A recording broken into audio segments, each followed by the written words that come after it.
Welcome back, everyone, to our GEF Live series. We are here in Viet Nam at the GEF Assembly, and although the discussions are wrapping up and we're getting close to the final plenary, our conversations here at the Connect for Climate Facebook page and in GEF Live are not finishing. So I have a really interesting person to introduce you all to today, Eric Patrick, who's adaptation specialist on integrated approaches at IFAD. Thank you so much for being with us today.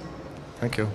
So we want to kind of start off with you and your interest in this sphere. What got you intrigued? What got you started when you were, starting off? Were you always interested in the environment? Did you always kind of gear yourself towards climate change, or what sparked the passion?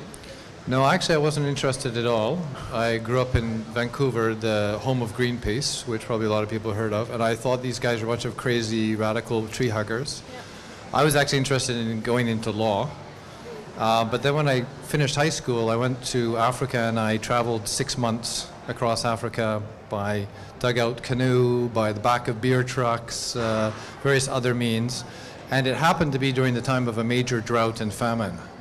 So I was really shocked when I saw, people would say, come up onto my granary, and I'd climb up and look down and they'd hold up, this is our last straw of millet or whatever. And then I thought at that point, whatever it might be that I can do, let me, and that's how I switched into this field that eventually took me into my work now with IFAD. So interesting. I find that when we dive into personal stories, not everyone finds their way in an initial passion for the environment, but for people and to addressing development issues and poverty. And then we start seeing the environment connection where we rely on our natural resources and how do we better manage that. So could you share a bit more about your work here at the GEF, or your message? What has been your key message to kind of share to the different stakeholders here, and then what have you received from the conversations you've been a part of? Well, this has been extremely useful, actually. And I think people think about the GEF as a source of financing, which it is. It's a very important source of environmental financing. But I think actually more important is the body of experience that the implementing agencies, the partners, etc. have. So here we've had a lot of interesting conversations. Yesterday during the opening assembly there was some really very inspirational and articulate presentations that sort of re-inspired me to think about what's the connection between the ecological system and the economic system. And I still think that a lot of our environmental problems are because we have the wrong model in terms of the economics. We're not incentivizing the right things, and as a result, as consumers, and I'm obviously also a consumer, we're inadvertently unsustainably managing our environment. We're rich enough in Western countries that we're insulated, but what I saw when I was in Africa and the Sahel was people are just living at the edge, and that small difference between managing the environment sustainably or not can be a life or death situation. So I think that's really what we have to think about even when we make our own consumption choices. Yeah, and so we're seeing the conversation begin to shift, and we're talking more about the private sector. We're talking about less the old development ways and how do we disrupt. We've heard that a lot today. How have you heard the conversation change around this interface between economics and our natural resource management? And do you feel that we are on the right path in terms of our perception, and are we doing enough to really take action on these issues? I think there's definitely been a sea change in the last 15, 20 years. I mean, things were before divided, private sector is bad, they're capitalists, they exploit people, exploit the environment. Now people are a bit more realistic and realizing that, the market is a means to an end, could be good or bad, depends on the incentives. And I think most people actually want to do the right thing, but if you're in a system where you're going to lose out if you do that, then you probably won't. So the government is extremely important in terms of setting those signals. And we see in countries, I work in many countries, we see in countries where they get that and they harness people's individual actions and the private sector's actions towards things that are the right thing, you see the results. And that politically makes more sense, as in many of these environments also people are the citizen is becoming more demanding of the development, that the state becomes a development state. So I think there's been a change in terms of the nature of how the private sector is seen and the expectations citizens have of their government in many of the countries where I myself have worked even before working in IFAD. So I guess that the rise of the multi-stakeholder initiatives and collaboration and projects has, I guess, had some positive impact. But I hear a lot about the challenge in aligning these interests. And does the work that you do kind of interface with this conflict, the tension, as well as how to resolve them? Well, I mean, a development project is an experiment. It's dropping resources into a resource-scarce environment. That reveals the political economy.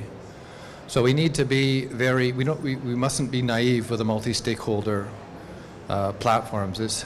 Participation is critical, but it's not a technical exercise. So this is the biggest issue, manifests in things like land tenure, women's rights to own land, for example, or there's certain crops which in some cultures are traditional women's crops or men's crops. So,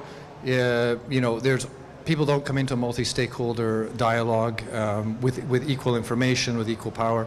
So, the projects can be captured by an elite, and that's probably the biggest risk we have. So I think really the bigger changes needs to be what I referred to earlier, with citizens demanding from the state a development state. Within that, then I think the development finance channeled through the traditional means of projects can be really very successful, particularly through genuinely participatory decision making. The multi-stakeholder platform is just one way of achieving that. And so you've had a career in international development and in conducting some of these projects. What is the one lesson or takeaway that you've had that's kind of stuck with you from the beginning that may be relevant to young professionals now?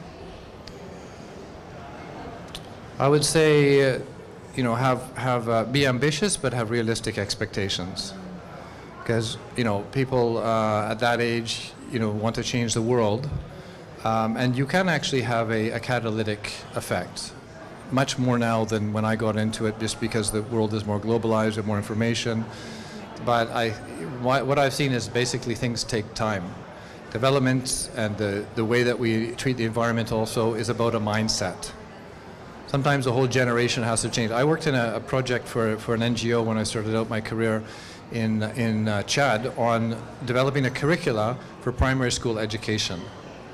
And maybe, only now, after many years, might we see the result of that, long after I left, or, the NGO, for all I know, might have no longer be working there. So I think, often these are generational changes. It's about mindset change that leads to behavioral change. And when we all change our behavior, the effect is huge. Even whether it's throwing garbage on the ground, as my parents used to do, out the window with their Coke tin or whatever. Yeah, they were completely unaware.